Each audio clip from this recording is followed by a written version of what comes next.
Pausing today to honor an officer killed in the line of duty. Sergeant Scott Heimann died last weekend.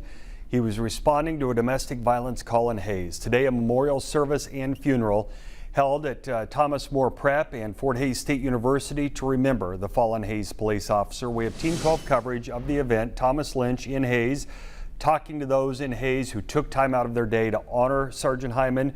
We begin with 12 News digital anchor Keith Grant, who listened in on that service. Keith, how was Heimann remembered? Mike, there was quite a large turnout for Sergeant Scott Heimann's funeral today. The service held at the Coliseum at Fort Hays. The crowd pretty much silent as On Eagle's Wings was sung as Heimann's casket was brought down the aisle, followed by officers, friends, and family. At the front there sat Heimann's wife and their two young children, the family holding each other throughout the service.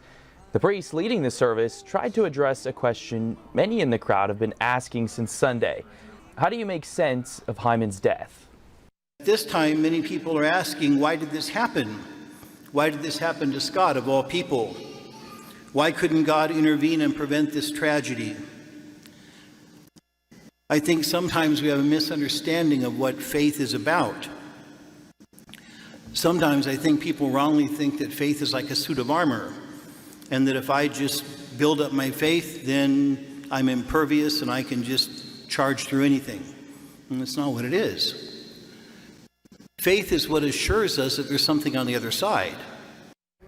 Heimann served with the Hays Police Department for 10 years and was a 2012 graduate of Thomas More Prep High School in Hays. Mike. Keith, thank you. Continuing our coverage, we now go to Thomas Lynch, who had a chance to talk to people outside the ceremony who thought it was important to show up and pay their respects. It's a somber day out in Hays, Kansas, as Sergeant Heimann is buried at St. Joseph's Cemetery, surrounded by thousands of law enforcement officers and citizens of Hays. The street outside St. Joseph's Cemetery was lined with people who came to pay their respects to Sergeant Heimann. Rhonda Davidson never met Sergeant Heimann, but felt that it was important to be in attendance and show her support. I've always been for law enforcement, and I don't know, he's looking down on us, and I just wanting to know I'm here. I think this really brought the community together. I just hope it stays that way.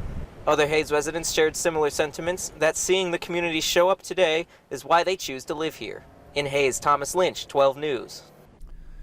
As with all officers who die in the line of duty, a special end-of-watch call was made for Sergeant Heimann. We want you to hear part of that. Sergeant Scott Heimann, badge number 512, was shot and killed protecting the community of Hays and Ellis County, who he served with unending compassion and respect for all. We thank you for your exemplary service to the Hays Police Department, the citizens of Hays, Ellis County, and the United States of America. A true public servant, your dedication to duty and devotion to your family was beyond reproach. You have made your family and the people you have served very proud. Sergeant Scott Heimann, badge number 512, end of watch, Sunday, September 28, 2025. May you rest in peace. We have the watch. Sergeant Heimann served with the Hays Police Department for 9 years, survived by his wife, daughter, and son.